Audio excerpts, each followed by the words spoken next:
حضرت بلال نے اذان نہ دی اور سورج نہ نکلا، کیا اس میں کوئی حقیقت ہے؟ یہ اتنا بڑا جھوٹ ہے کہ مفتی اکمل صاحب نے کیو ٹی وی کے اوپر خود آ کے انکار کر دیا اس جھوٹ کا. انہوں نے کہا یہ کہانی ہے، وہ قوالی کی وجہ سے مشہور ہوگی کہ حضرت بلال اذان نہیں دیں گے تو سورج نہیں نکلے گا. اندازہ کریں آپ، یعنی اتنا بڑا جھوٹ، جبکہ ہمیں بخاری مسلم میں بالکل الٹ ملتا ہے اس کے. بخاری مسلم دونوں میں حدیث ہے، مسلم میں ذرا تفصیل کے ساتھ ہے، بخاری میں اس کا کچھ حصہ ہے. مسلم میں یہ ہے کہ نبی علیہ السلام ایک سفر کے دوران صحابہ کرام سے مشورہ کیا تو اکثریت کی رائے یہ تھی کہ رات کو آرام کرتے ہیں، فجر کے وقت نماز کے لیے اٹھ جائیں گے. نبی علیہ السلام کی خواہش یہ تھی کہ یہ سفر ہے، ہو سکتا ہے رات کو ہم سوئیں اور آنکھ نہ کھلے. اس زمانے میں کوئی الارم یا اس طرح کی چیزیں تو نہیں ہوتی تھی، تو نماز پڑھ کے ہی سوئیں. بہرحال حضور نے مشورہ مان لیا اور الٹیمیٹلی حضرت بلال کی ڈیوٹی لگی کہ وہ اپنی سواری پہ، اونٹ پہ بیٹھ کے مشرق کی طرف دیکھیں گے. جب پو پھوٹے گی نا طلوع فجر کے لیے، ختم سیری والی پو جو سفیدی ہلکی سی نکلتی ہے، جو فجر کا وقت ختم ہونے کے بعد نکلتی ہے وہ زردی ہوتی ہے جو سورج نکل رہا ہوتا ہے. ایک فجر کا وقت داخل ہوتے وقت ہلکی سی سفیدی پھوٹتی ہے مشرق کی طرف، جسے صبح صادق کہتے ہیں، جبکہ وہ بالکل وائٹ اور بلیک ڈورا جو ہے وہ ممتاز ہو جاتا ہے. اس سے پہلے جو ہلکی سفیدی ہے اسے صبح کاذب کہتے ہیں، جھوٹی صبح، وہ صبح نہیں ہوتی. پھر وہ صبح صادق آتی ہے جسے ہم طلوع فجر کہتے ہیں یا ختم سحری. تو وہ آگاہ کر دیں گے. لیکن اللہ کا کرنا کیا ہوا کہ حضرت بلال تھوڑی دیر تو وہ مطلب دیکھتے رہے، پھر انہیں بھی اونگ آنا شروع ہوگی اور وہ بھی سو گئے. مسلم شریف کے الفاظ ہیں، سورج اتنا بلند ہوا تو نبی علیہ السلام کی آنکھ کھلی، پھر باقی لوگ کھڑے ہوئے اٹھ کے. سب سے پہلے تو حضور نے کہا اس جگہ کو چھوڑو، یعنی ظاہر ہے یہ ایک شیطان کا غلبہ ہوا ادھر کہ سب کی نماز فجر کا وقت گزر گیا. پھر حضرت بلال سے پوچھا بھائی تیری ڈیوٹی لگائی تھی؟ ان کا یا رسول اللہ جس طرح آپ کو نیند آ گئی مجھے بھی آ گئی. کوئی حضور نے یہ نہیں کہا کہ تو نے یہ گستاخی کیوں کی، میرا نام بیچ میں کیوں لیا ہے، کیونکہ یہ نیچرل چیز تھی. بعض حضور نے کہا یہاں سے اپنا سامان اٹھاؤ، پھر کسی اور جگہ پڑاؤ کیا. حضرت بلال سے کہا کہ اذان دو. ویسے آپ ہوتے تو کہتے بلال تے اج اون تو کچھ عرصہ تو تے چھٹی کرنا، تو جڑا کام پایا ہے نا سارا دن نماز خراب کیتی ہے. نہیں، حضرت بلال سے اذان دلوائی اور پھر آپ نے، سورج اتنا بلند تھا، آپ نے فجر کی نماز جماعت سے پڑھائی. اور پھر آپ نے فرمایا کہ اگر کوئی شخص سویا رہ جائے یا بھول جائے تو جیسے ہی اس کی آنکھ کھلے اس کے لیے نماز کا وقت وہی ہے. اور پھر آپ نے قرآن کی آیت تلاوت کی، وَأَقِمِ الصَّلَاةَ لِذِكْرِي، اور میری یاد کے لیے نماز کو قائم رکھنا. یہ جو آخری حصہ ہے نا کہ کوئی بھول جائے یا سویا رہ جائے، جب یاد آ جائے نماز پڑھ لے، اور پھر حضور کا وہ آیت تلاوت کرنا، یہ حصہ بخاری میں بھی ہے. لیکن مسلم میں پورا واقعہ لکھا ہوا ہے. اس واقعے سے کتنے مدنی پھول ملتے ہیں. ایک تو علم الغیب والا عقیدہ آپ کا کلیئر ہو گیا کہ نبی الاسلام بھی سوئے رہ گئے، آپ کو نہیں پتا چلا، ورنہ آپ نے جان بوجھ کے تو نماز نہیں قضا کرنی تھی. حاضر و ناظر والا بھی عقیدہ، استعانت والا عقیدہ، آپ کے سارے وہ عقیدے جو آپ نے خود سے بنائے ہوئے ہیں. حالانکہ نبی کے بارے میں تو یہ ہے، بخاری مسلم میں آیا کہ نبی علیہ السلام نے فرمایا کہ ہم انبیاء کی صرف آنکھیں سوتی ہیں، دل جاگتا رہتا ہے. اس لیے نبیوں کا وضو نہیں ٹوٹتا سونے سے. جو حضرت عائشہ کہتی ہیں اسی حدیث میں کہ حضور کے خراٹوں کی آواز میں نے سنی. نبی علیہ السلام بہت اونچے نہیں لیکن تھوڑے بہت تو خراٹے لیتے تھے جو سوتے وقت آواز آتی ہے.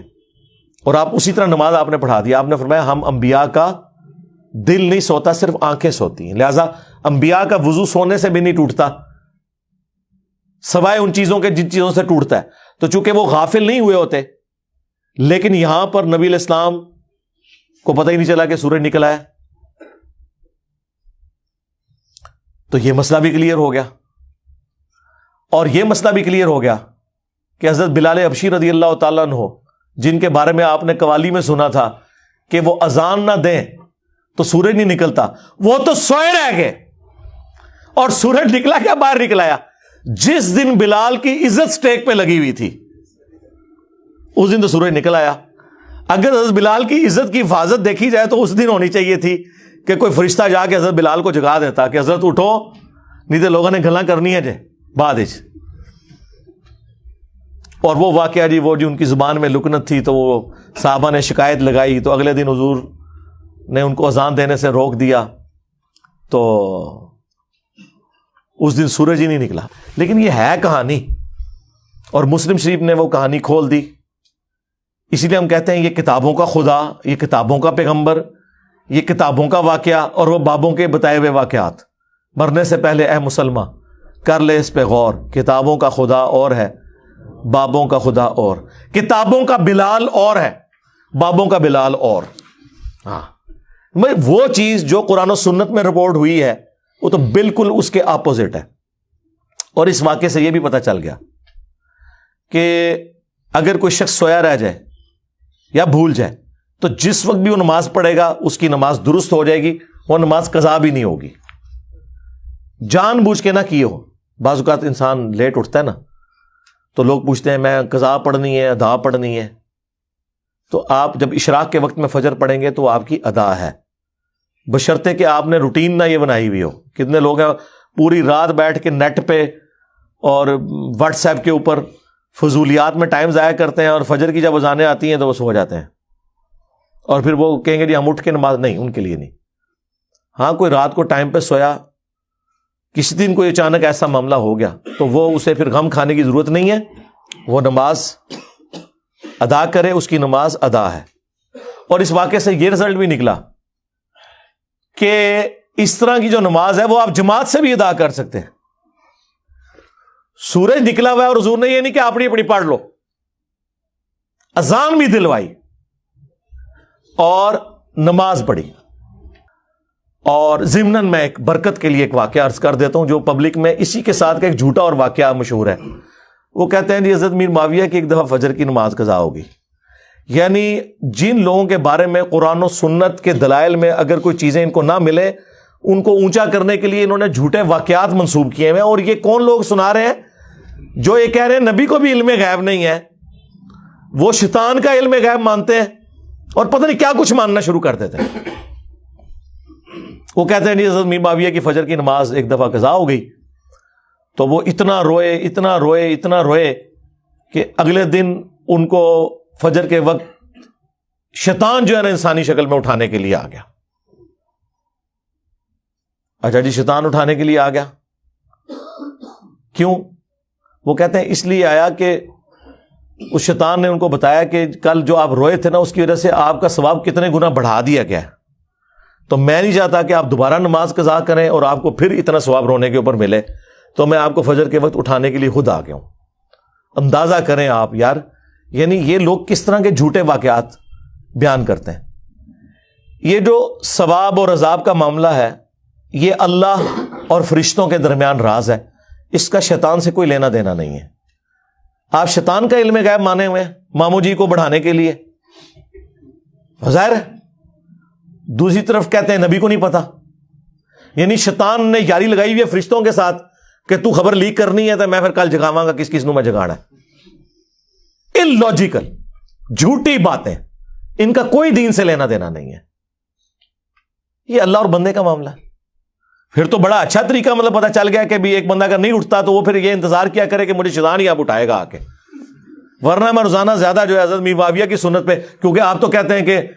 صحابہ جو ہیں وہ ستاروں کی مانند ہے، جس کی بھی پیروی کرو کامیاب ہو جاؤ گے، تو پھر پیروی کریں، آپ روزانہ نماز قضا کریں، روئیں اور زیادہ نمازوں کا ثواب کمائیں۔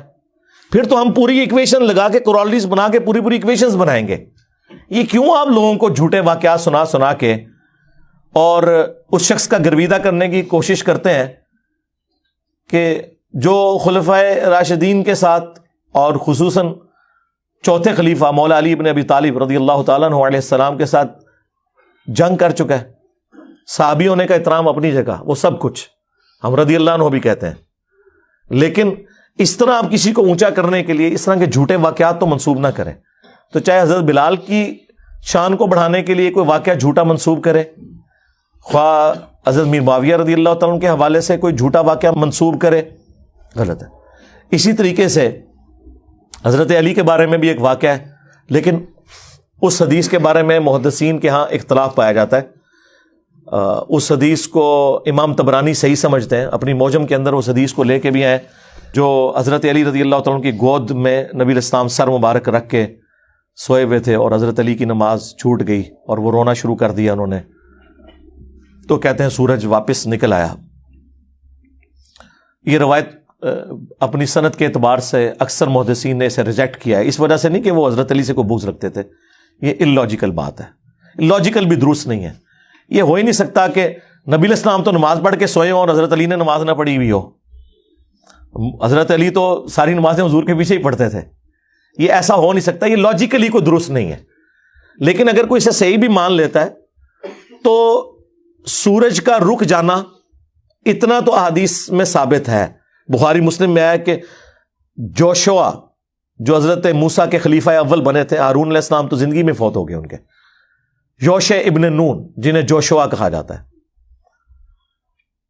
ان کی جنگ تھی بت پرستوں کے ساتھ، مشرکین کے ساتھ، اور ہفتے کا دن شروع ہونے والا تھا،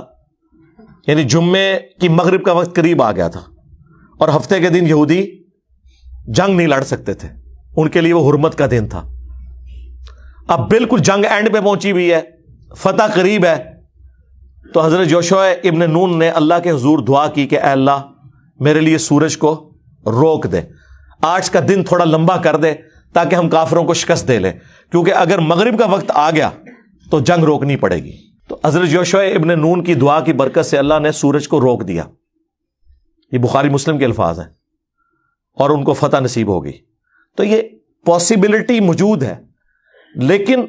اس طرح کہانیوں میں رنگ بھرنا کہ اس سے آپ کسی کو اس طریقے سے بڑھانے کی کوشش کریں یا اس میں سے کچھ نکالنے کی کوشش کریں، بالکل اس طریقے سے حضرت ابوبکر صدیق کے بارے میں بھی وہ بالکل جھوٹا واقعہ ہے کہ غار ثور کے اندر وہ سانپ کاٹ گیا تھا، انہوں نے ایک ایڑی رکھ دی تھی وہ ایک سوراخ کی وجہ کا، اور وہ سانپ جو ہے وہ کتنے سالوں سے حضور کی صحابیت کا شرف حاصل کرنے کے لیے انتظار کر رہا تھا اور وہ ڈس لیا۔ سب جعلی واقعات ہیں، خود محدثین نے لکھا ہے، مشکات میں بھی باقاعدہ حضرت عمر کے بارے میں بھی لکھا ہوا ہے کہ وہ کہتے تھے مجھے ابوبکر کی اس ایک رات کی نیکی مل جائے، پوری زندگی کی نیکیاں میں دے دوں گا۔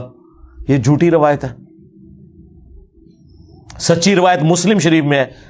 اور حضرت ابو ہریرہ روایت کر رہے ہیں کہ حضرت عمر کہا کرتے تھے کہ جب حضور نے فرمایا میں کل اس شخص کے ہاتھ میں جھنڈا دوں گا جو اللہ اور اس کے رسول سے محبت کرتا ہے، اللہ اور اس کا رسول اس سے محبت کرتے ہیں، تو میری یہ پہلی دفعہ خواہش ہوئی کہ وہ جھنڈا مجھے ملے جو علی کو مل گیا۔ یہ حدیث مسلم شریف میں ہے، یہ اہل سنت کے ہاں کسی کو پتہ ہی نہیں تھی، میرے سے پہلے نہ کبھی کسی نے بیان کی، نہ کسی نے کہیں پمفلٹ میں لکھ کے امت کو بتائی، اور وہ جھوٹی حدیث حضرت ابوبکر والی بیان کرتے رہے۔ حضرت ابوبکر، عمر، عثمان، علی رضی اللہ عنہم اجمعین وعلیہم السلام اجمعین، خلفائے راشدین کے مرتبے کو بتانے کے لیے، ان کی فضیلت کو بتانے کے لیے جھوٹی روایتوں کا سہارا نہ لیا جائے، سچی روایتیں بہت ہیں۔ یہ بہت خطرناک معاملہ ہے، بعض اوقات رسول اللہ کی طرف کوئی چیز منسوب ہو جاتی ہے۔ بخاری مسلم میں حدیث ہے اور اس کے راوی خود مولا علی ہیں، یہ مسلم کی پہلی حدیث ہے، بخاری میں بھی ہے، جس نے میری طرف کو جھوٹی بات منسوب کی جو میں نے نہیں فرمائی تو وہ شخص اپنا مقام جہنم میں دیکھ لے، وَلِعَوْذُ بِاللَّهِ تعالی۔ بلکہ بخاری اور مسلم دونوں میں حدیث ہے کہ مولا علی علیہ السلام جب جنگ نہروان کے لیے جا رہے تھے خوارج کے خلاف، تو اپنے ساتھیوں کا مورائل بلند کرنے کے لیے، کیونکہ وہ ساتھی تھے جو آپ کے جنگ صفین کے موقع پر آپ سے ٹوٹ کے الگ ہوئے تحکیم کے ایشو پہ، تو باقی ساتھیوں کے دل میں تھا کہ یہ اتنی لمبی نمازیں پڑھتے ہیں اور یہ سب کچھ، تو حضرت علی نے حدیث بیان کی بخاری مسلم دونوں میں کہ میں آسمان سے زمین پہ گر پڑوں یہ تو مجھے گوارا ہے، لیکن یہ بات گوارا نہیں کہ میں رسول اللہ کے بارے میں کوئی ایسی بات کروں جو میں نے خود نہ سنی ہو۔ یعنی حضور پہ حدیث باندھنا